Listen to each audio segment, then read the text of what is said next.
Well, the pandemic is slamming the brakes on car sales at a time when the industry's revenues were already falling in major markets like India and China.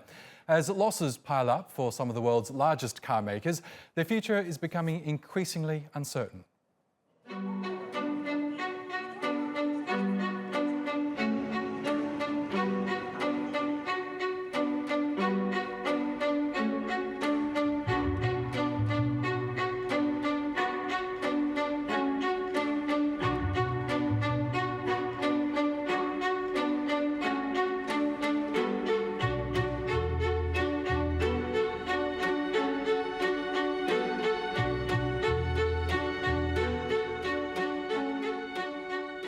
The effect of the COVID-19 pandemic on customer demand, supply chains, and vehicle production cannot be assessed with the usual degree of detail and certainty, making re-evaluation of the forecast for the fiscal year 2020 complex.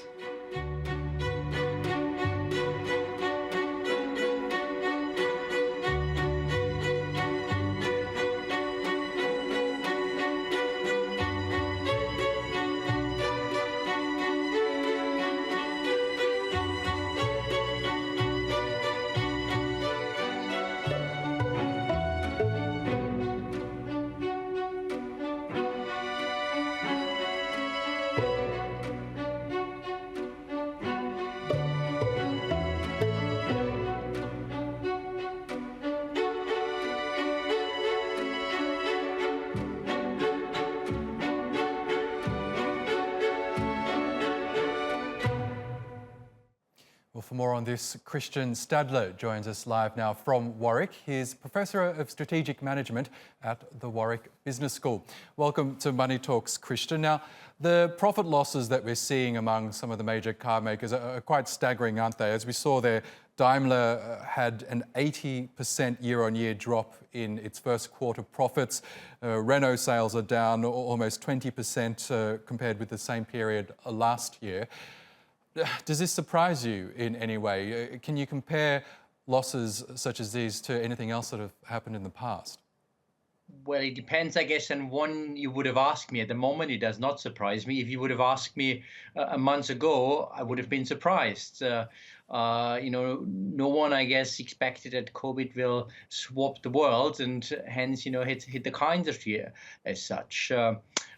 Hard to find comparisons, but one thing that is useful, in fact, for the car industry is that the 2008 financial crisis also had major hits on their sales, and they learned things from that. One of the main lessons they took is that they built substantially larger reserves and access to credit lines.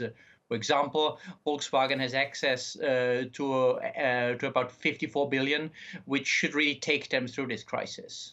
Meanwhile, IHS Markit on Tuesday released a revised forecast for global car sales. It now says that global vehicle sales will drop by more than a fifth, by 22% this year.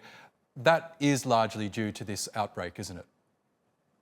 It is largely due, yeah. There was a bit of a slowdown. The Chinese market was growing not by the same pace as in previous years, which was a challenge. There's Brexit coming, which is a challenge for all car companies that have substantial exposure to the UK market. So generally, it was a slowdown, but the big drop, yes, that's COVID-19. So when do you expect sales to pick up again?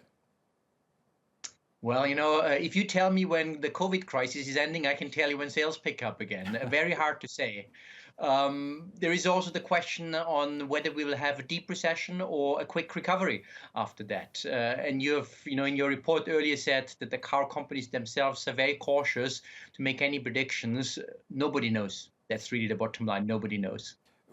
As you know, China is the world's largest car market, and even before this crisis, auto sales in that country were already on the decline. What do car makers need to do after the crisis in order to make sure people buy cars again?